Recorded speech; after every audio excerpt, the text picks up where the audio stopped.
Happy Friday, Motivation Movers.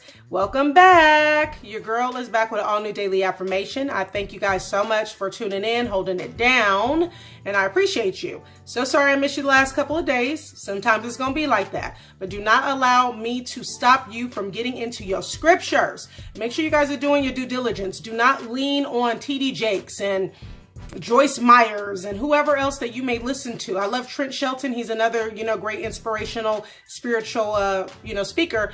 But we want to rely on God to feed our spirits. If it's something that you're really uncertain about, you just pray on it beforehand, and then you go into your scriptures and you read something that could be random. It doesn't have to be in any specific prophetic order. Just read according to where the Spirit leads you and just get an understanding. If you don't understand it, write it down. Now, this is what I use. I have a journal. My journal is a weekly journal. It's for the whole entire year. And every single time that I go into writing any notes that's dealing with scriptures, they go into my journal. It helps me to retain the information. This is important, you guys. So definitely get back into your journals, okay?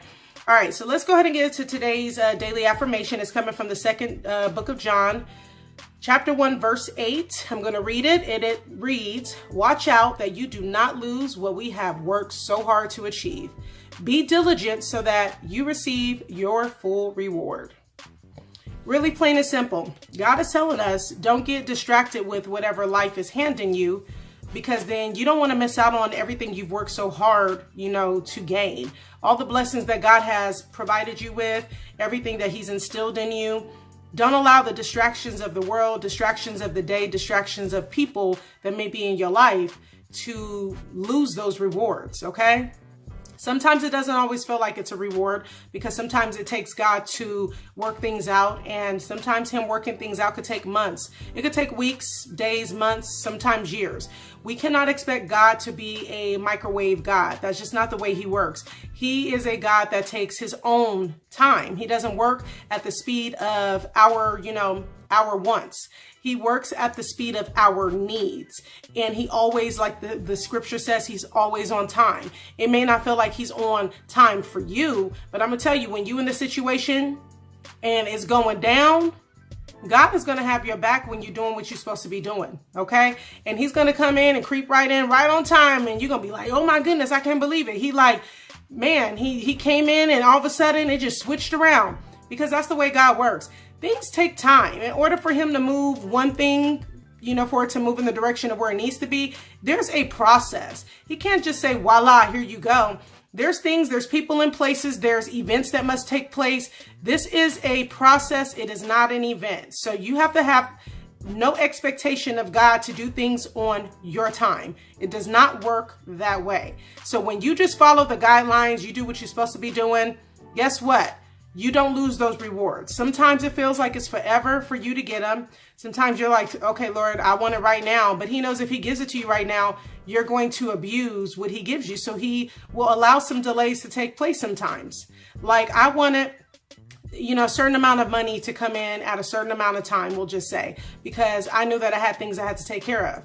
Now, if God would have gave me that money a little bit sooner, I might have been distracted with some other needs and spent that money on other things that I needed at that time.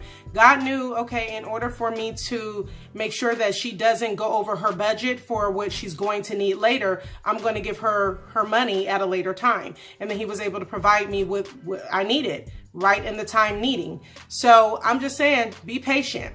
Don't allow these distractions of financial issues, whatever else you got going on in your life. It might not be financial. It could be, just people. Don't allow these different distractions to come and intervene in everything that God has put before you. You've worked too hard for it. Just continue to strive, continue to stay focused, continue to keep His scriptures, on the mind, continue to meditate on them, continue to pray to Him. Don't lose focus. Do not stray off of your path. Do not detour up the street around the corner, because you're only going to prolong the process for yourself. And then you're going to sit there and you're going to be upset, and you're going to want to blame God for why things are not moving in the direction that they should be moving in, when it's really you that's the issue. Okay, so let me just say that again. You're going to be upset and blaming God for why things are not moving in the direction that they should be. And it's really not him, it is you. Okay? We're the ones that put our own feet in front of our feet and trip ourselves a lot of times. Slow down. Okay? Slow down and look at the rewards that's in front of you and just be thankful and grateful for everything that he's given you and provided you thus far. All right, y'all, I gotta go. I'm on my lunch break and I'm trying to enjoy so I can get my eat on. But I thank you guys so much for tuning in to an all new daily affirmation. I pray that you guys have a beautiful, blessed weekend ahead. And until next time, movers, toodles.